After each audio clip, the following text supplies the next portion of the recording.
Hi friends, இன்றைக்கி நம்ம என்ன விளாக் பார்க்க போகிறோன்னா ஐயர்மலை ரத்னகிரீஸ்வரர் கோயில் பற்றி தான் நம்ம பார்க்க போகிறோம். இது எவ்வளோ பேருக்கு இந்த கோயில் தெரிஞ்சிருக்குன்னு தெரில. இது வந்து சிவனோட கோவில்.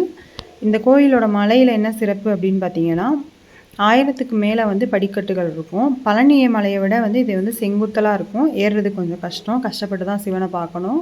மேலே உச்சியில் தெரியுதுல, அதான் வந்து கோயில். இங்கே கோயிலோட என்ன ஸ்பெஷல் அப்படின்னா, இந்த மலையை சுற்றி எங்கேயுமே வந்து காக்கா வந்து பறக்காது. அது ஏன் பறக்காது அப்படின்னா, காக்கா வந்துட்டு பூஜைக்காக வந்து அபிஷேகம் பண்ணுறதுக்கான தீர்த்தம் வந்துட்டு குளித்தலையிலேருந்து வந்துட்டு எடுத்துகிட்டு வந்துக்கிட்டு இருக்காங்க. இப்போ வரைக்குமே அப்படி தான்.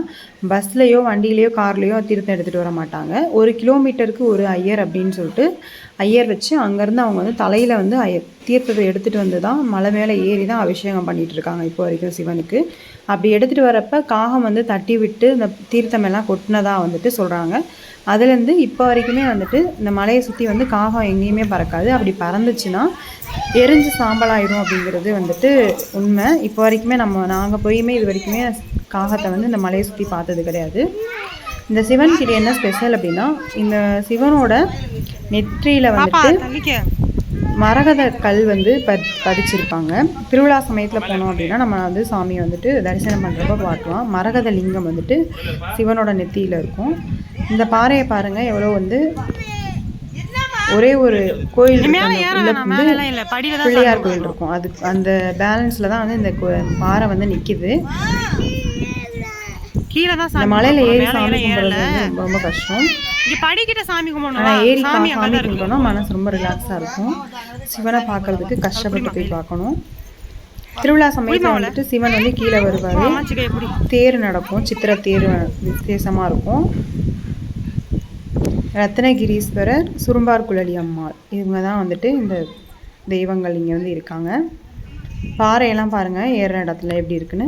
இங்கே வந்து குரங்கு நிறைய இருப்பாங்க. நம்ம ஏறுறவங்க ரொம்ப கவனமாக ஏறணும். கையில் ஏதாவது எடுத்துகிட்டு ஏறணும், வாட்டர் கேன் ஏதாவது ஸ்நாக்ஸ் எதாவது எடுத்துகிட்டு ஏறணும்னா தட்டி பறிச்சிருவாங்க. ரொம்ப கவனமாக வந்துட்டு இந்த மலை ஏறணும். இது வந்து மலையோட அடிவாரம். இப்போ வந்து ரோப் கார் போட்டுக்கிட்டு இருக்காங்க. ரோப் கார் வந்து எதுக்காக அப்படின்னா, பூஜை பொருட்கள் மட்டும் எடுத்துகிட்டு போகிறதுக்காண்டி சொல்லிகிட்டு இருக்காங்க.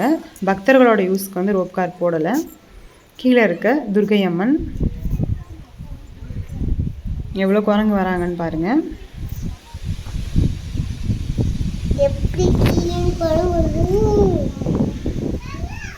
அப்படியே மேலே போயிட்டே இருக்கும். மேலே போயிட்டு 18ஆம் படி கருப்பசாமி இருக்காங்க. அங்கேயே வந்து தேங்காய் பழம் அபிஷேகம் பண்ணுறவங்க வந்து பண்ணுவாங்க. மேலே உச்சி ஏறுறவங்க ஏறலாம். ஒரே ஒரு பூஜை தான் நடக்கும் இந்த கோயிலில்.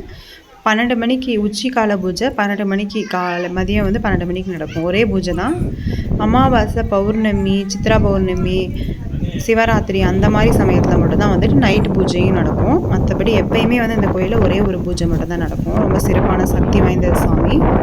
படிக்கட்டில் எல்லோரும் வந்து தேங்காய் உடச்சி அபிஷேகம் பண்ணிக்கிறாங்க. மலையேறி சாமி கும்பிட முடியாதவங்க கீழே கும்பிட்டுக்குவாங்க.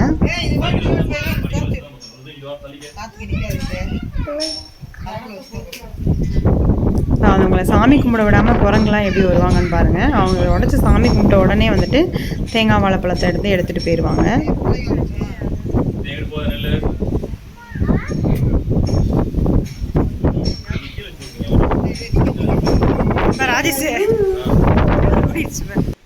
சாமி கும்பிட்டா அதுவே எடுத்துகிட்டு போய் தேங்காய் வாழைப்பழம் எப்படி சாப்பிட்டு இருக்காங்கன்னு. சாமி கும்பிட்றப்ப எப்படி வரும்.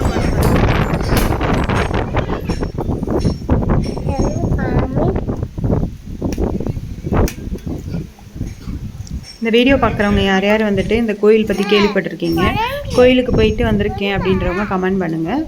வேறு யாருக்கு வந்து சிவன் இஷ்ட தெய்வம் அப்படிங்கிறவங்க வந்து கமெண்ட்டில் மறக்காமல் கமெண்ட் பண்ணுங்கள். இந்த கோயில்